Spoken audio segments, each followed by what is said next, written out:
नमस्कार दोस्तों, स्वागत है आप सभी लोगों का। दोस्तों, बिहार दरोगा मेंस का जो सेट है आप सभी लोग का डेली बेस पे कराया जा रहा है। और अभी देखा जाए तो आपका ज्ञान बिंदु का जीएस एकेडमी का जो प्रैक्टिस सेट है वो आपका कराया जा रहा है। और ये आपका देखा जाए तो आनंद सर के द्वारा ये आपका सेट तैयार किया गया है, ठीक है। और यहाँ पे देखा है तो आपका ये जो देखा है तो आपका बिहार दरोगा मुख्य परीक्षा का सेट नंबर 3 है। इसके पहले का 2 सेट आपका अपलोड कर दिया गया है, सभी का प्लेलिस्ट भी बना दिया गया है, वहाँ से आप जाकर के देख पाएंगे। तो चलिए आज का पहला प्रश्न क्या है देख लेते हैं। एक एक क्वेश्चन को आप अच्छे से देखिएगा। ये जो क्वेश्चन है सभी एनसीईआरटी बेस्ड है और कहीं ना कहीं दिखाया तो आपकी एग्जाम के पैटर्न पे सभी सटीक बैठता है। तो आज का पहला प्रश्न क्या है कि भारत के संविधान का कौन सा अनुच्छेद विधायी कार्यों के न्यायिक पुनर्विलोकन की शक्ति प्रदान करता है? चलिए बताइएगा इसका सही आंसर क्या होगा। तो इसका सही आंसर आपका हो जाएगा अनुच्छेद 13। अनुच्छेद 13 यानी ए जो है आपका यहाँ पे सही आंसर हो जाएगा। नेक्स्ट क्वेश्चन है कि संविधान के किस अनुच्छेद में यह उपबंधित है कि भारतीय संविधान को भारत का संविधान कहा जाएगा? तो आर्टिकल कौन सा है? तो आप सभी लोग याद रखिएगा, आर्टिकल 393 हो जाएगा, जो कि अनुच्छेद आपका 393 हो जाएगा। ए आपका सही आंसर हो जाएगा। नेक्स्ट क्वेश्चन है कि संविधान के अनुच्छेद 19 में प्रदत्त मूलभूत स्वतंत्रताएं प्राप्त हैं केवल। अगर हम केवल की बात करें तो भारत के नागरिकों को यहाँ पे प्राप्त हैं केवल, जो कि 6 प्रकार के हैं। ए आपका यहाँ पे सही आंसर हो जाएगा। नेक्स्ट क्वेश्चन है क्या किसी अपराध के अभियुक्त को स्वयं अपने विरुद्ध साक्ष्य देने हेतु बाध्य किया जा सकता है? तो इसका आंसर आपका हो जाएगा ऑप्शन सी, नहीं। नहीं आपका यहाँ पे राइट आंसर हो जाएगा। नेक्स्ट क्वेश्चन है क्वेश्चन नंबर 5। बोला गया कि संविधान के अनुच्छेद 21 में दिए गए जीवन के अधिकार में निम्नलिखित में से कौन सा सम्मिलित नहीं है? और हाँ, एक बात और आप सभी लोगों से पूछना था कि जो अभी क्या है कि ज्ञान जीएस एकेडमी का अभी देखा है तो एक सब्जेक्ट बाई सब्जेक्ट यानी टॉपिक, जैसे आपका हिस्ट्री का हो गया, पॉलिटी का हो गया, साइंस का हो गया, वो भी आपका टेस्ट सीरीज कराया जा रहा है। तो अगर आप सब लोग कमेंट करेंगे तो मैं हिस्ट्री का भी एक अलग पार्ट लेकर के आ जाऊँगा, पॉलिटी का अलग लेकर के आ जाऊँगा। जैसा आपका कमेंट रहेगा उसी के हिसाब से मैं आपको प्रैक्टिस सेट प्रोवाइड कराऊँगा। तो आप सभी लोग बताइएगा कमेंट करके। तो इसका 21 का देखा है तो आपका मरने का अधिकार यानी ए जो है आपका इसमें आपका ये सम्मिलित नहीं है। बाकी आपका जीवन साथी चुनने का अधिकार है, निजता का अधिकार है, विदेश जाने का अधिकार है। नेक्स्ट क्वेश्चन है क्वेश्चन नंबर 6। बोला गया कि निवारक निरोध विधि के अंतर्गत किसी व्यक्ति को बिना विहित सलाहकार समिति के सलाह के निम्नलिखित अवधि से अधिक निरोधित नहीं किया सकता है। कितने माह तक? तो 3 माह तक यानी 3 महीना। नेक्स्ट क्वेश्चन है क्वेश्चन नंबर 7 देखेंगे। बोला गया कि परमादेश का लेख निम्नलिखित स्थिति में जारी किया जा सकता है, यानी किस स्थिति में? तो आप सभी लोग याद रखिएगा, इसका आंसर आपका हो जाएगा ऑप्शन सी, जहां एक अधिकारी अपने कर्तव्य का पालन करने में चूक करता हो उसी के हिसाब से आपका यहाँ पे आदेश दिया जाता है, परमादेश, ठीक है। नेक्स्ट क्वेश्चन है क्वेश्चन नंबर 8। राज्य के नीति निर्देशक तत्वों को लागू करना किसका कर्तव्य है? किसका कर्तव्य है राज्य के नीति निर्देशक तत्व? तो आप सब लोग याद रखिएगा, इसका सही आंसर आपका हो जाएगा ऑप्शन बी, राज्य का होता है, यानी जो बी है यही आपका सही आंसर हो जाएगा। चलिए आगे देखते हैं। अगला प्रश्न है केशवानंद भारतीवाद में 13 में से कितने न्यायमूर्तियों ने अपने मत लिखे थे? 13 में से। तो अगर हम 13 में से बात करें तो आपका हो जाएगा ऑप्शन बी 11। याद रखिएगा 11 यानी बी आपका सही आंसर हो जाएगा। नेक्स्ट क्वेश्चन है क्वेश्चन नंबर 10। किस संविधान संशोधन विधेयक द्वारा राज्य विधान मंडलों एवं संसदों के दोनों सदनों की 33% सीटों पर महिलाओं के लिए आरक्षण राज्यसभा द्वारा प्राप्त किया गया था? तो क्वेश्चन नंबर 10 की अगर हम बात करें तो आपका हो जाएगा ऑप्शन सी, 108वां संविधान संशोधन विधेयक के द्वारा, यानी जो सी है यही आपका सही आंसर हो जाएगा। नेक्स्ट क्वेश्चन कि मुगल सम्राट जहांगीर ने निम्न में से किसे इंग्लिश खान की उपाधि दी थी?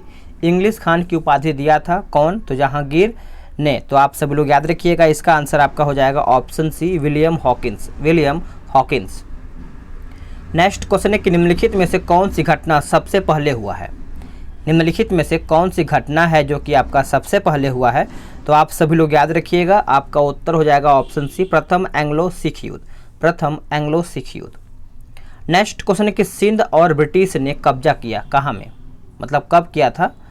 तो देखा है तो सिंध और ब्रिटिश ने कब्जा किया था, यह आपका किया था 1843 में। 1843 यानी ए आपका सही आंसर हो जाएगा। नेक्स्ट क्वेश्चन के दक्षिण अफ्रीका के किस रेलवे स्टेशन पर गांधी को ट्रेन से फेंका गया था?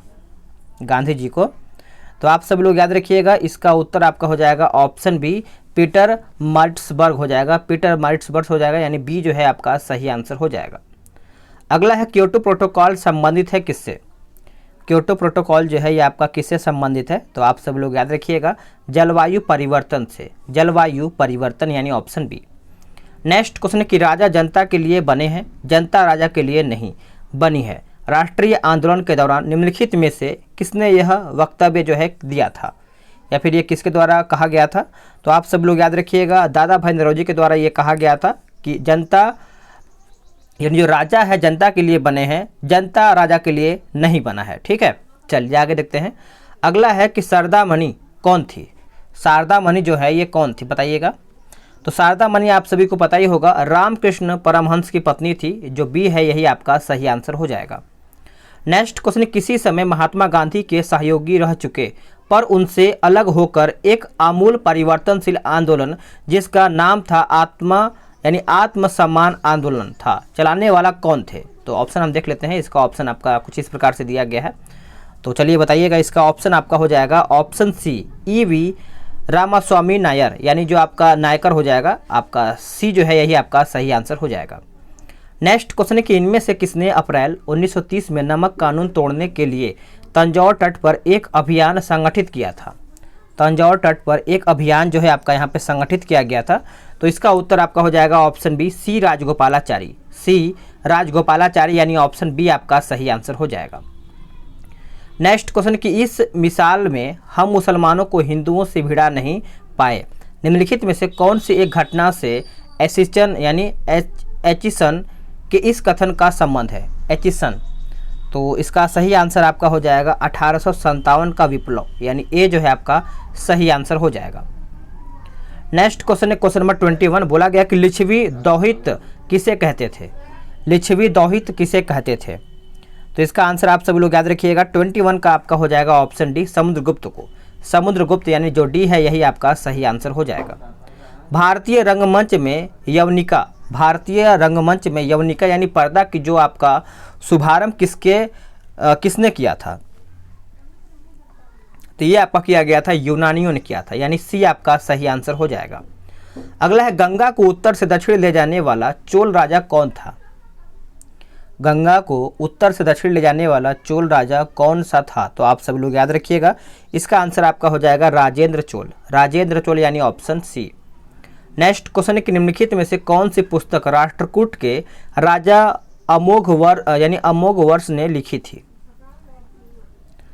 तो इसका आंसर आपका क्या हो जाएगा? याद रखिएगा, कवि राजमार्ग। कवि राजमार्ग। नेक्स्ट क्वेश्चन है 25। चलिए आगे देखते हैं अगला प्रश्न क्या है। क्वेश्चन नंबर 25 देखेंगे कि निम्नलिखित में से क्या राष्ट्रकूटों का सर्वाधिक चिरस्थायी योगदान है? सर्वाधिक चिरस्थायी योगदान है, चलिए बताइएगा इसका सही आंसर क्या होगा। तो इसका सही आंसर आपका हो जाएगा ऑप्शन बी, कन्नड़ काव्य के 3 कवि जो कि आपका पंपा, पोन्ना और रान्ना तथा कैलाश मंदिर, यानी जो आपका बी है यही आपका सही हो जाएगा। नेक्स्ट क्वेश्चन कि कौन सा प्राचीन भारतीय साम्राज्य नीचे उसकी राजधानी के साथ गलत जोड़े के रूप में अंकित है? तो 26 का देखा जाए तो आपका मौर्य पाटलिपुत्र सही है, पांड्या मदुरई सही है, काकतीय आपका वारंगल सही, लेकिन आपका पल्लव वेल्लोर ये आपका गलत है, तो आपका सी जो है यही ऑप्शन के हिसाब से सही हो जाएगा। अगला प्रश्न है कि अलवार संतों का आविर्भाव निम्नलिखित में से किस आधुनिक राज्य से हुआ है? तो इसका आंसर आपका हो जाएगा ऑप्शन ए, तमिलनाडु। तमिलनाडु यानी ए आपका सही आंसर हो जाएगा। नेक्स्ट क्वेश्चन कि चित्तौड़ का कीर्ति स्तंभ किसने बनवाया था? चित्तौड़ का कीर्ति स्तंभ जो है ये आपका किसके द्वारा बनवाया गया था? तो इसका आंसर आपका हो जाएगा ऑप्शन बी, राणा कुंभा। राणा कुंभा यानी ऑप्शन जो बी है यही आपका सही हो जाएगा। चलिए आगे देखते हैं, इसमें आपका देखिए मिलान करके बताना है 29 का, तो देख लेते हैं किस तरीके से आपका यहाँ पे सम्राट और मकबरा दिया गया है। देखिए बाबर की अगर हम बात करें तो ये आपका काबुल हो जाएगा, बाबर का काबुल में आपका मकबरा है। अकबर का दिखाए तो सिकंदरा में है। जहांगीर की अगर बात करेंगे तो ये आपका लाहौर हो जाएगा, और शाहजहां का आपको पता ही है ये आपका आगरा में है, तो ऑप्शन जो आपका सी है यही आपका सही हो जाएगा। नेक्स्ट क्वेश्चन है कि एक इतिहासकार ने पानीपत की तीसरी लड़ाई को सोए देखा, वह कौन था? वह कौन था बताइएगा। इसका 30 का सही आंसर आपका हो जाएगा काशीराज पंडित। काशीराज पंडित यानी बी आपका सही आंसर हो जाएगा। इनमें से कौन सबसे दक्षिण में स्थित है? इनमें से कौन सबसे दक्षिण में स्थित है? तो दक्षिण की अगर हम बात करेंगे तो ये आपका हो जाएगा अन्यमलय। अन्यमलय यानी जो आपका सी है यही आपका सही हो जाएगा। नेक्स्ट क्वेश्चन है कि इनमें कौन पहाड़ गुजरात से दिल्ली तक विच्छिन्न रूप से फैला है? तो ये आपका कौन सा है याद रखिएगा, ये आपका हो जाएगा option c Aravalli. Next question है कि कौन स्थान तीन सागरों के मिलन पर स्थित है? इनमें से कौन सा स्थान है जो तीन सागरों के मिलन पर स्थित है? तो इसका सही आंसर आपका हो जाएगा 33 का option c Kanyakumari. Kanyakumari. Next question है कि भारत के कितने राज्य म्यांमार की सीमा से लगे हैं? म्यांमार की सीमा से लगे हुए हैं, तो इसका सही आंसर आपका हो जाएगा ऑप्शन सी 4 यहाँ पे लगे हुए हैं, आप सभी लोग याद रखिएगा। नेक्स्ट क्वेश्चन है कि नंदा देवी चोटी, नंदा देवी चोटी है किसका भाग? देखिए नंदा देवी चोटी आपको पता ही होगा कुमायूं हिमालय का भाग है, बी आपका यहाँ पे सही आंसर हो जाएगा। नेक्स्ट क्वेश्चन है क्वेश्चन नंबर 36 बोला है कि भारत के पूर्वी तट पर स्थित पत्तन पूछा गया है। भारत के पूर्वी तट पर स्थित पत्तन, तो इसका आंसर क्या होगा? इसका आंसर आपका हो जाएगा ऑप्शन डी यानी पारादीप और हल्दिया। पारादीप और हल्दिया आपका उत्तर हो जाएगा। नेक्स्ट क्वेश्चन है कि भारत के सुदूर पूर्व और पश्चिमी छारों में समय का अंतर कितना होता है? तो करीबन समय का अंतर देखा है तो आपका यहाँ पे 2 घंटे का होता है, सी आपका आंसर हो जाएगा। नेक्स्ट क्वेश्चन है कि भारत पाक बगलिहार परियोजना निम्नलिखित नदियों में से किस एक पर स्थित है? भारत पाक बगलिहार परियोजना, तो आप सभी लोग याद रखिएगा इसका आंसर आपका हो जाएगा option D Chenab. Chenab correct answer हो जाएगा। नेक्स्ट क्वेश्चन है क्वेश्चन नंबर 39 बोला गया है कि अलमाटी बांध किनके बीच विवाद का कारण है? अलमाटी जो बांध है ये आपका किनके बीच विवाद का एक कारण है? तो इसका आंसर आपका हो जाएगा ऑप्शन बी आंध्र प्रदेश और कर्नाटक। आंध्र प्रदेश और कर्नाटक आपका सही आंसर हो जाएगा। चलिए आगे देखते हैं। अगला प्रश्न है क्वेश्चन नंबर 40 बोला गया कि दामोदर घाटी निगम की परियोजना में से कौन से बांध शामिल हैं? तो इसका आंसर आपका हो जाएगा ऑप्शन डी यानी पंचेट, मेथॉन, कोनार और तेलैया, यानी जो डी है यही आपका सही आंसर हो जाएगा। नेक्स्ट क्वेश्चन है क्वेश्चन नंबर 41 निम्नलिखित में से कौन सुमेलित नहीं है?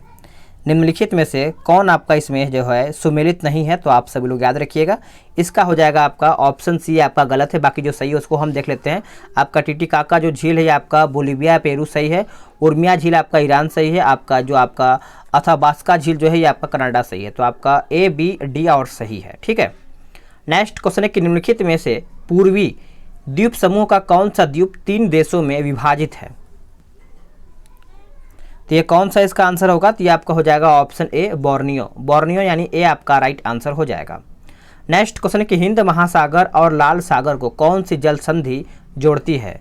कौन सी जो जल संधि है ये आपका जोड़ा जाता है? तो ये आपका हो जाएगा option A Bab al Mandeb. Bab al Mandeb यानी ए आपका राइट आंसर हो जाएगा। नेक्स्ट क्वेश्चन है कि निम्नलिखित में से कौन सा सुमेलित नहीं है, यानी इसमें से आपका कौन सा गलत है? देखिए गलत की बात करेंगे तो आपका ऑप्शन सी गलत है, बाकी जो सही है उसको हम देख लेते हैं। फिनलैंड की अगर हम बात करें तो ये आपका हेलसिंकी सही है, बोलिविया ये आपका हो जाएगा लापाज और यूक्रेन ये आपका हो जाएगा कीव। तो ये आपका दिया गया है राजधानी है, ठीक है। नेक्स्ट क्वेश्चन है कि निम्नलिखित में से कौन सा देश कैस्पियन सागर से सीमा नहीं बनाता है? कैस्पियन सागर से सीमा नहीं बनाता है, तो आपका इराक जो है कैस्पियन सागर से सीमा नहीं बनाता है, बाकी आपका अजरबैजान सही है, ईरान सही है और कजाकिस्तान ये आपका भी सही है। नेक्स्ट क्वेश्चन है क्वेश्चन नंबर 46 से देख लेते हैं। इसमें आपका बोला गया है कि निम्नलिखित कथनों में से कौन सा कथन जो है आपका यहाँ पे सत्य है, यानी सही पूछा गया है। तो सही की अगर हम बात करते हैं तो आपका ए और बी दोनों सही है। कांग्रेस के नागपुर सत्र जो आपका 1920 के पश्चात प्रांतीय कांग्रेस समितियों का गठन भाषाई आधार पर किया गया था, जो कि सही है।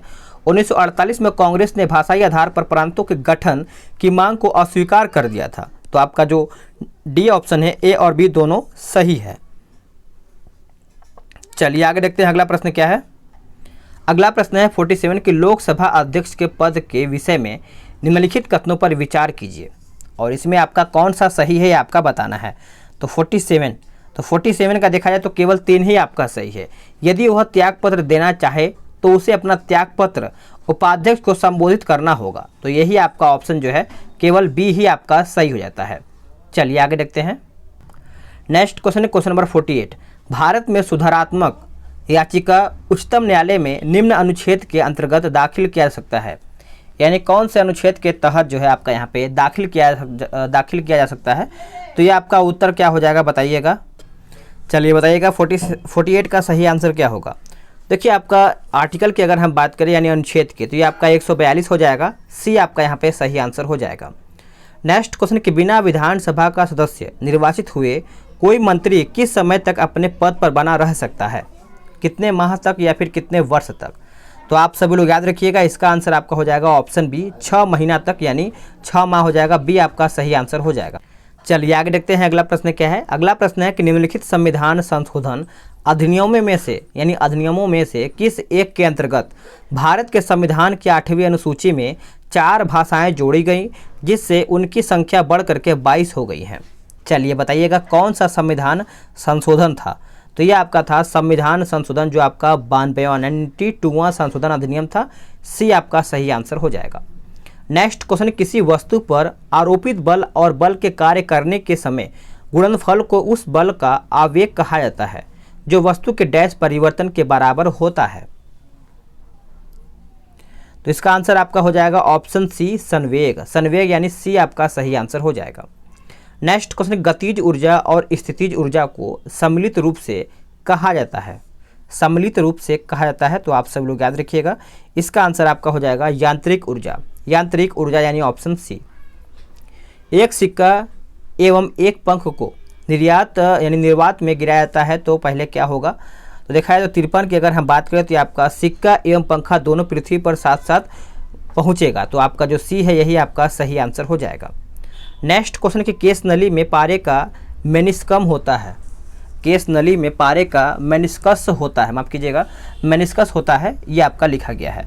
तो 54 की अगर हम बात करें तो ये आपका होता है ऑप्शन बी उत्तल, यानी बी आपका राइट आंसर हो जाएगा। नेक्स्ट क्वेश्चन कि अल्कोहल पानी से अधिक उड़नशील है, ऐसा क्यों। अल्कोहल पानी से अधिक उड़न यानी जो उड़ जाता है, देखे होंगे आप। तो 55 का उत्तर आपका हो जाएगा ऑप्शन ए, इसका क्वथनांक जो है पानी से कम होता है। ए आपका सही आंसर हो जाएगा। नेक्स्ट क्वेश्चन कि सरल आवर्धक कांच होता है। सरल आवर्धक कांच होता है, तो इसका आंसर आपका हो जाएगा ऑप्शन सी कम फोकस दूरी का उत्तल लेंस। यानी कम फोकस दूरी का उत्तल लेंस, यानी जो आपका सी है यही आपका सही आंसर हो जाएगा। अगला आपका है कि आमीटर का प्रतिरोध होता है। सभी को पता है कि आमीटर का जो प्रतिरोध होता है यह आपका बहुत ही कम होता है। सी आपका सही आंसर हो जाएगा। चलिए आगे देखते हैं अगला प्रश्न क्या है। केबल का विद्युत रोधी प्रतिरोध लंबाई में वृद्धि के साथ अगर देखा जाए तो बढ़ जाता है, यानी बी आपका सही आंसर हो जाएगा। नेक्स्ट क्वेश्चन है कि निम्न में से कौन सी धातु H2 से आसानी से अभिक्रिया कर हाइड्राइट बनाती है। तो इसका सही आंसर आपका हो जाएगा ऑप्शन सी आपका हो जाएगा, याद रखिएगा। नेक्स्ट क्वेश्चन है कि एक बोतल में 2 अमिश्रित द्रव भरे हुए हैं, उनको आपस में एक दूसरे से निम्नलिखित की सहायता से पृथक किया जा सकता है। तो इसका आंसर क्या होगा। इसका आंसर आपका हो जाएगा ऑप्शन डी पृथक्करण कीप, यानी डी आपका राइट आंसर हो जाएगा। नेक्स्ट क्वेश्चन कि नौसादर का ऊर्ध्वपातन है, तो इसका आंसर देखा जाए तो आपका हो जाएगा ऑप्शन बी भौतिक परिवर्तन, यानी ऑप्शन बी राइट आंसर हो जाएगा। चलिए बताइएगा इसका आंसर क्या होगा। देखिए निम्नलिखित में से तत्व जो उत्प्रेरक का कार्य करते हैं वो कौन सा है। तो देखा जाए तो इसका आंसर आपका हो जाएगा संक्रमण तत्व हो जाएगा। सी आपका सही आंसर हो जाएगा। नेक्स्ट क्वेश्चन है कि निम्नलिखित में से कौन सा विलयन कोलाइडी विलयन है। कोलाइडी विलयन नहीं है, ये आपका पूछा गया, लास्ट तक पढ़िएगा। कोलाइडी विलयन नहीं है। तो 63 का आपका उत्तर हो जाएगा ऑप्शन डी चीनी का शरबत, यानी डी आपका सही आंसर हो जाएगा। नेक्स्ट क्वेश्चन है कि यौगिक जो विद्युत का सुचालक है, तो इसका आंसर क्या होगा। इसका आंसर आपका हो जाएगा ऑप्शन बी संगलित NaCl हो जाएगा। नेक्स्ट क्वेश्चन कि कॉपर का अयस्क पूछा गया है, तो इसका आंसर क्या होगा। इसका आंसर आपका हो जाएगा ऑप्शन ए, यानी चैल्कोपाइराइट है। ए आपका यहाँ पे राइट आंसर हो जाएगा, आप इसको अच्छे से याद रखिएगा। नेक्स्ट क्वेश्चन में बोला गया है क्वेश्चन नंबर 66 टेम्परिंग से स्टील पूछा गया है। बताइएगा टेम्परिंग से अगर स्टील की बात करें तो ये आपका नरम या मुलायम हो जाती है। ए आपका राइट आंसर हो जाएगा। चलिए आगे देखते हैं। अगला प्रश्न है कि शीशे पर खुदाई करने हेतु निम्नलिखित में से कौन सा अम्ल सिरका को घोलने हेतु प्रयोग किया जाता है? इसका आंसर आपका हो जाएगा option c, HF। Next question कि ऐसा ग्लास जो बसों व हवाई जहाज़ों की खिड़कियों में लगाया जाता है वो कौन सा ग्लास होता है? तो वो ग्लास की अगर हम बात करें तो ये आपका हो जाता है स्तरित कांच, यानी सी आपका यहाँ पे राइट आंसर हो जाएगा। नेक्स्ट क्वेश्चन कि मिथाइल अल्कोहल का औद्योगिक निर्माण किया जाता है, तो ये आपका निर्माण किया जाता है लकड़ी के भंजक आसवन द्वारा, यानी ऑप्शन सी। नेक्स्ट क्वेश्चन है कि अलसी की खल निम्नलिखित में काम आता है, यानी किसके काम में आता है? देख लेते हैं, इसका ऊपर आपका ऑप्शन दिया गया है, तो चलिए बताइएगा। तो इसका आंसर आपका हो जाता है ऑप्शन बी, पशुओं को खिलाने में काम आता है अलसी।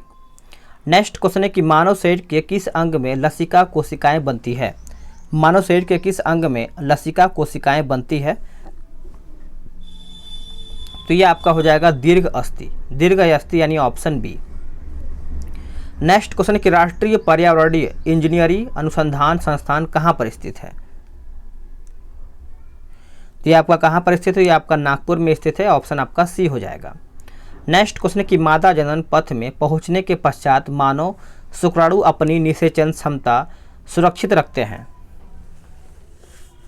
तो ये आपका सुरक्षित रखते हैं 20 मिनट के लिए, यानी ऑप्शन बी जो है आपका सही हो जाएगा।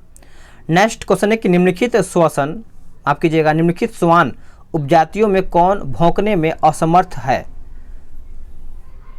तो भौंकने में असमर्थ है, तो ये आपका हो जाएगा ऑप्शन ए, डिंगी, यानी ए जो है आपका यही सही आंसर हो जाएगा। नेक्स्ट क्वेश्चन है कि शल्य क्रिया में आर्थोप्लास्टी क्या है? तो ये देखा जाए तो आपका ऑप्शन बी हो जाएगा कूल्हे के जोड़ का प्रतिस्थापन। नेक्स्ट क्वेश्चन है कि अग्न्याशय किसे स्रावित करता है? अग्न्याशय जो है किसे स्रावित करता है? तो इसका आंसर आपका हो जाएगा ऑप्शन ए, इंसुलिन, यानी ए आपका सही आंसर हो जाएगा। नेक्स्ट क्वेश्चन है कि अंतर्राष्ट्रीय क्रिकेट परिषद यानी ICC के टूर्नामेंट की पहली महिला मैच रेफरी बनने का श्रेय किसे प्राप्त हुआ है? देखिए थोड़ा बहुत आपका 2, 4, 5 जो भी आपका है, करंट अफेयर भी आपका प्रश्न 2 से लेकर के 5 प्रश्न भी आ सकता है, तो करंट अफेयर को भी आपको ऊपरी भी देख लेना है, जो आपका MCQs वगैरह है स्पीडी का या फिर प्लेटफार्म का या फिर देखा है तो एडुटेरिया का, तो आप सभी लोग MCQs लगा सकते हैं, तो कहीं ना कहीं आपको एग्जाम में थोड़ा बहुत तो हेल्प कर ही देगा। तो इसका आंसर आपका हो जाएगा GS लक्ष्मी। नेक्स्ट क्वेश्चन है कि केंद्र सरकार के नागरिक केंद्रित ऑनलाइन मंच यानी माई गवर्नमेंट इंडिया के मुख्य कार्यकारी अधिकारी यानी CEO किसे नियुक्त किया गया है? तो ये जो आपका नियुक्त किया गया है अभिषेक सिंह। नेक्स्ट क्वेश्चन है कि डॉल्फिन रिसर्च सेंटर की स्थापना कहाँ पे किया गया है? तो ये आपको पता ही होगा, जो कि पटना में। नेक्स्ट क्वेश्चन है कि निम्नलिखित किस देश ने राष्ट्रपिता महात्मा गांधी की 150वीं जयंती के उपलक्ष्य में 2019 को सहिष्णुता का वर्ष घोषित किया है? तो ये आपका वर्ष घोषित किया गया है संयुक्त अरब अमीरात। नेक्स्ट क्वेश्चन है कि ओवरड्राफ्ट खाते में ग्राहक बैंक का डैश होता है? तो ये आपका याद रखिएगा, आपका ट्रस्टी हो जाएगा, डी आपका सही आंसर हो जाएगा। निम्नलिखित में से किस कार्ड से बैंक को उच्च ऋण जोखिम है? चलिए ऑप्शन देख लेते हैं, इसका ऑप्शन क्या दिया गया है। इसका ऑप्शन कुछ इस प्रकार से दिया गया है 82 का, तो आप सब लोग याद रखिएगा क्रेडिट कार्ड हो जाएगा, ऑप्शन बी हो जाएगा। नेक्स्ट क्वेश्चन है कि निम्नलिखित में से कौन सा फुटलूज उद्योग का एक उदाहरण है? तो आप सभी लोग याद रखिएगा, ये आपका हो जाएगा option c, software. Next question है कि किसी वस्तु पर उत्पाद शुल्क देय होता है उसके याद रखिएगा उत्पादन के संदर्भ में, यानी ऑप्शन ए। नेक्स्ट क्वेश्चन है किसान कॉल सेंटर तथा कृषि चैनल का शुभारंभ कब किया गया था? तो ये आपका किया गया था, याद रखिएगा जनवरी 2004 में किया गया था, ऑप्शन आपका डी हो जाएगा। ये आपका मैथ रीजनिंग का क्वेश्चन है, तो इसका मैं आपको आंसर बता दे रहा हूँ ताकि आप इसको अच्छे से लगा पाएँ। तो इसका आपका ए हो जाएगा, और 87 की अगर हम बात करें तो ये आपका ऑप्शन बी हो जाएगा, और 88 का भी देख लेते हैं। 88 और 89 का देखा जाए तो 88 का आपका ए हो जाएगा और 89 का हो जाएगा आपका ऑप्शन सी। और क्वेश्चन नंबर 90 देख लेते हैं। क्वेश्चन नंबर 90 का हो जाएगा ऑप्शन ए। क्वेश्चन नंबर 91 का डी और ए हो जाएगा। 91 का डी और 92 का ए हो जाएगा। ठीक है, चलिए आगे देख लेते हैं। 93 का देखा जाए तो आपका बी हो जाएगा और 94 का आपका यहाँ पे ए हो जाएगा। ठीक है, याद रखिएगा। और 95 का देख लेते हैं। 95 का हो जाएगा आपका ऑप्शन बी और 96 की अगर हम बात करें तो ये आपका हो जाएगा ऑप्शन 95 का हो जाएगा ऑप्शन बी और 96 का हो जाएगा ऑप्शन सी। और 97 की अगर हम बात करें तो ये आपका हो जाएगा 97 का ऑप्शन डी हो जाएगा और 98 का भी आपका यहाँ पे ऑप्शन डी ही होगा। 99 और 100 तो दोनों का बी ही हो जाएगा, दोनों का भी ऑप्शन दिया गया है आंसर बी और 100 का भी आपका हो जाएगा ऑप्शन बी। तो फ्रेंड्स, आप सभी लोग का देखा जाए तो मैथ, रीजनिंग, जीके सभी मैंने 100 क्वेश्चन समाप्त कर दिया है। आपने कितना क्वेश्चन सही किया है और कितना अटेम्प्ट किया है दोनों बताइएगा आप सभी लोग। कहीं ना कहीं आप सभी लोग बताते हैं तो थोड़ा सा ये लगता है कि हाँ, आप सभी लोग अपना मेहनत कर रहे हैं, स्कोर कर रहे हैं और 100 क्वेश्चन को पूरा देख रहे हैं वीडियो को। क्योंकि अगर आप सभी लोग अपना कटअप बताएंगे कि मेरा 60 आया है, मेरा 80 आया है, तो आपने 100 क्वेश्चन को टच किया है तभी आपने बताया है। तो वीडियो को लाइक और शेयर जरूर कीजिएगा और अगर आपका कोई भी सुझाव है तो आप कमेंट में ज़रूर बताइएगा। और जो मैंने आपसे पूछा है कि क्या जो सब्जेक्ट बाई आपका टॉपिक बाई दिया गया है सेट वो भी प्रोवाइड करा दिया जाए, तो आप ज़रूर बताइएगा ताकि उसका मैं आगे वीडियो लेकर के आ पाऊँ। मिलते हैं एक नई वीडियो में, आज के लिए इतना ही। जय हिंद, वंदे मातरम।